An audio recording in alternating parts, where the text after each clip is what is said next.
Hi friends, it's Michal.Towber. Welcome back to my Singing Tips channel.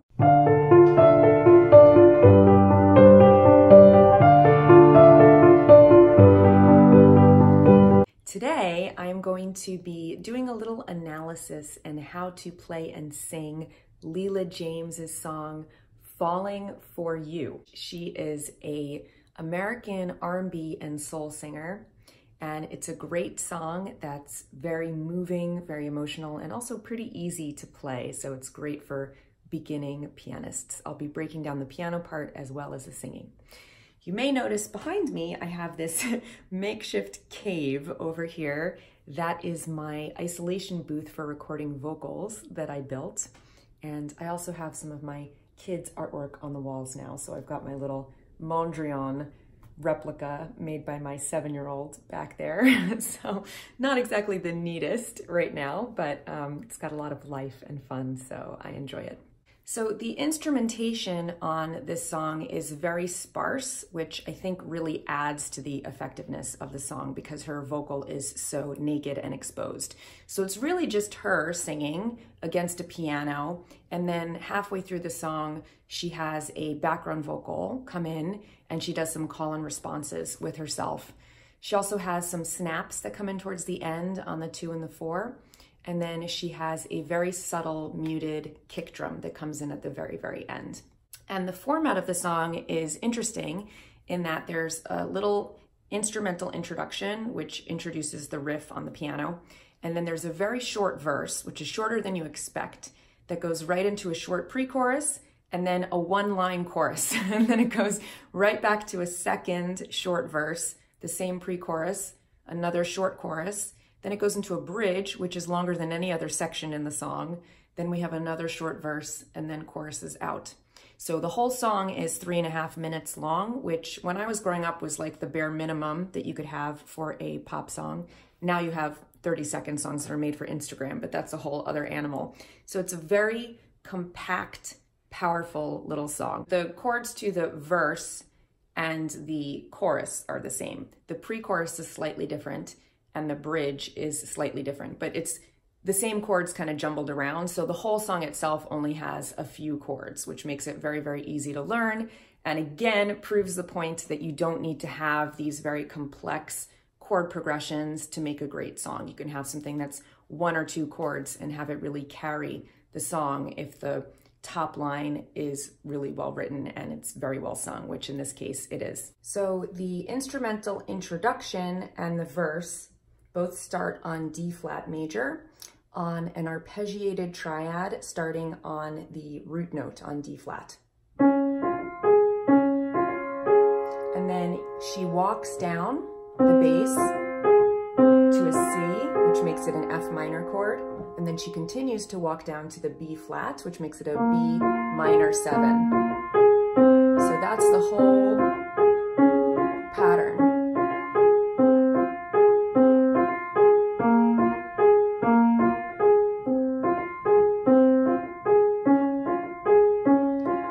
Here we are together, and everything is going good, right here in this cloud bay. So that's that whole verse. And you can add in the left hand on octaves in the bass note. Let me see if I can turn this so you can see. Can't really see my left hand right now, but you can hear it. I'm just playing octaves of the bass note. So I'm walking down from D flat to C to B flat. And that just reinforces and makes it a slightly fatter sound, but honestly, you don't even need it. If you're a beginner pianist, you can just do the broken chord in the right hand and it sounds great. And then on your pre-chorus, you have an F sharp major chord with a major 7th. So you're putting in that F natural in there. And you're in the first inversion. So you're starting on A sharp in the bass. And then the second chord is an A flat major chord with a sus2. So you're going from here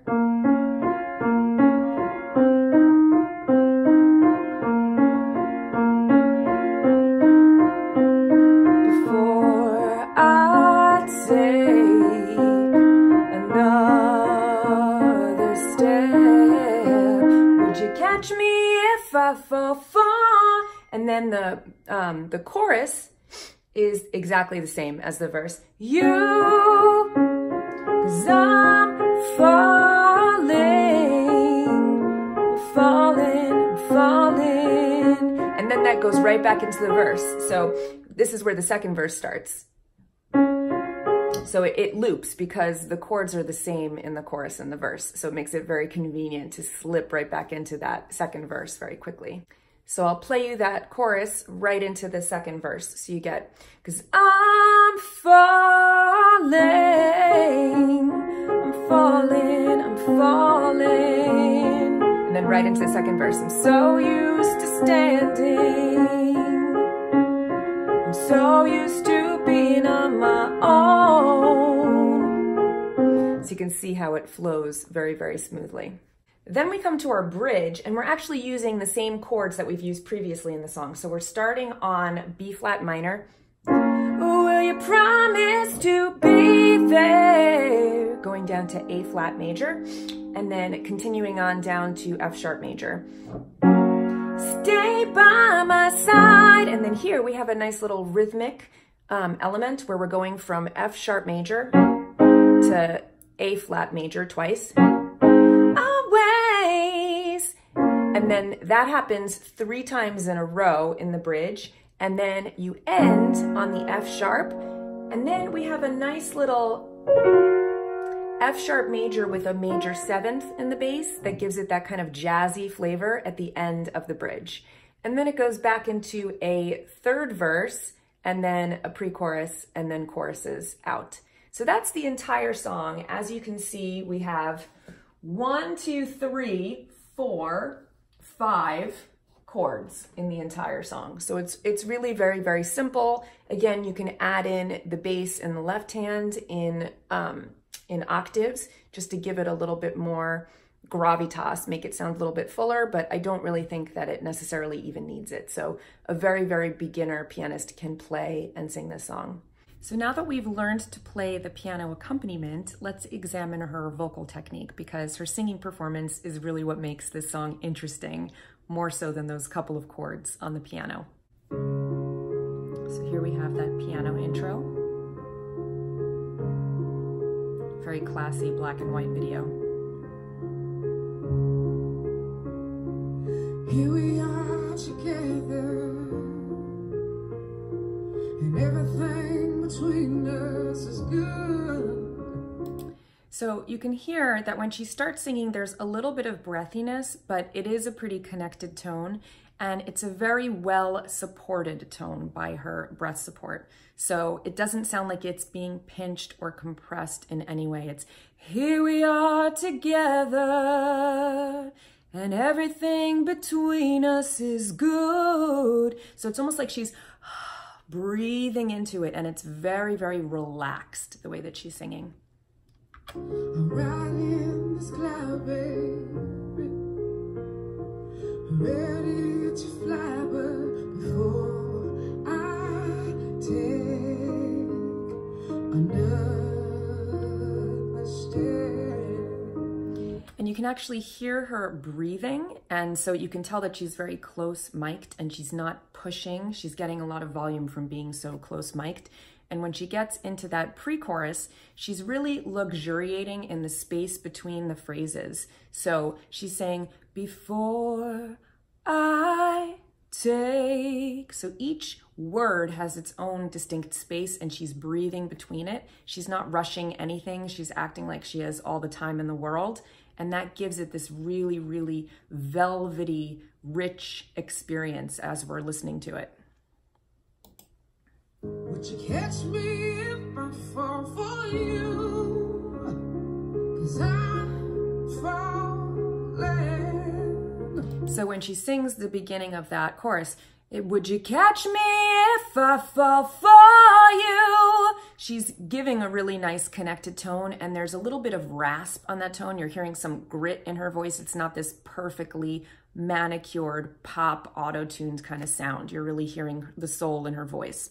And then when she gets to that, 'cause I'm falling, she's like pulsing on each of those notes. It gives it this very, very sensuous, rich, velvety texture. I'm falling, I'm falling. I'm so used to standing. Nice breathy tone on that second verse. Used to being on my own. But this thing is new, babe. It feels like I'm losing control. So it's just this very, very sensuous kind of intimate experience. Feels like I'm losing control. You feel like she's singing to you from her soul. You know, she's really bringing you into her personal experience. And then you hear that higher harmony come in where she's doubling and she gets a little bit more of that arrangement starts to build here and give us a little bit more emotion.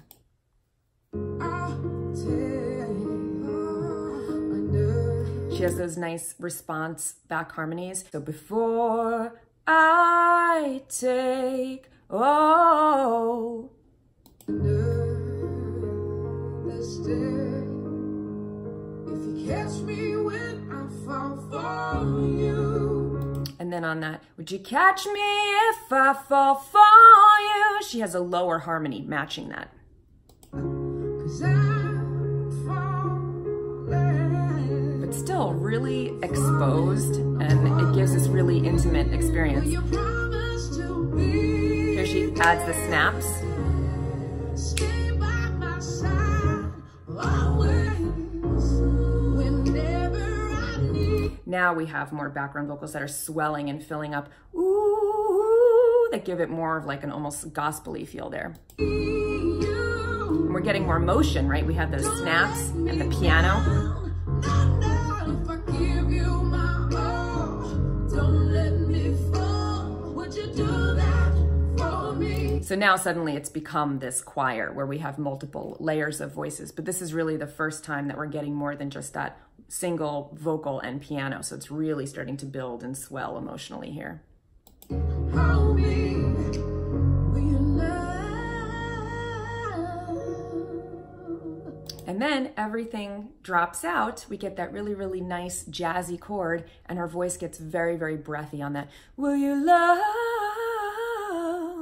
So all of a sudden we had this more intense kind of momentum building on the bridge, and then everything comes back and gets very, very intimate and quiet. And she really changes her tone there from being more connected and chesty to being this whispery, intimate head voice. Will you love me? And I love that, right? Then we get that, just that breath, just space and her breathing on the mic.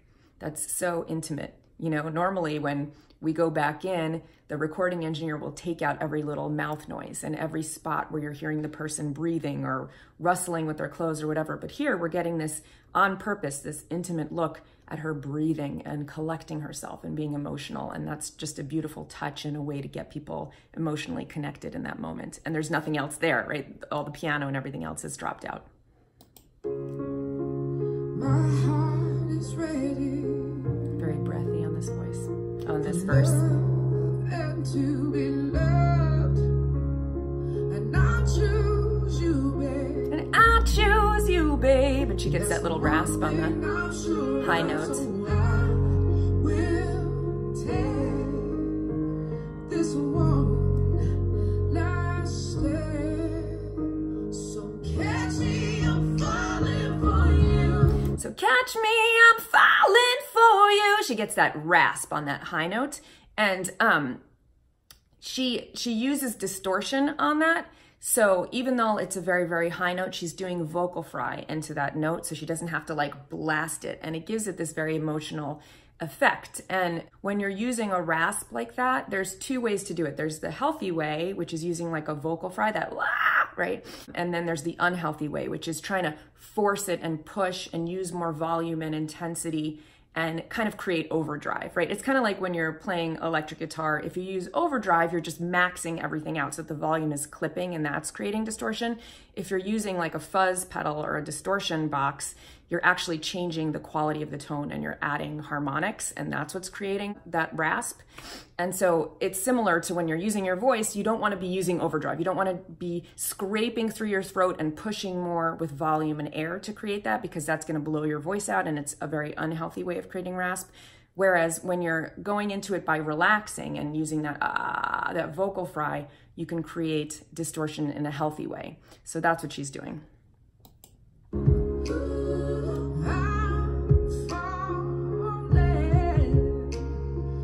Here we have that muted kick.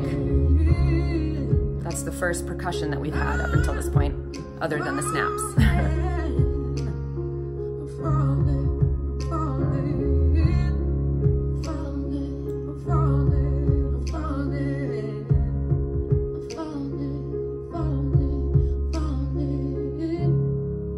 So there she just vamps out on the chorus, that falling, falling, falling, falling, falling, falling, these different voices layering. So there you have it. So it's a very, very effective song, very simple, and it's an interesting arrangement. It's very sparse. There's not a lot going on, but every element that's in there is doing its job. And even the song format is unusual in that we have these very, very short song sections, and the chorus is just really that hook, I'm falling, I'm falling.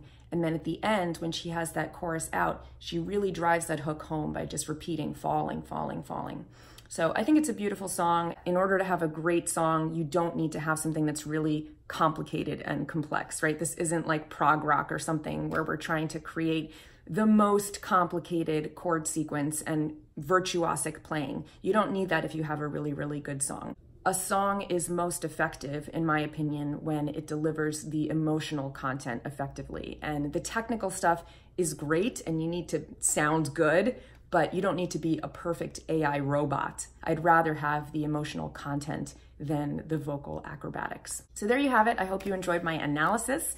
I hope that you like this song. And if you do attempt to do your own version and you want to videotape it and link it below, I would love to hear your take. Thank you so much for watching, and I will see you here next week for another video. Until then, happy singing.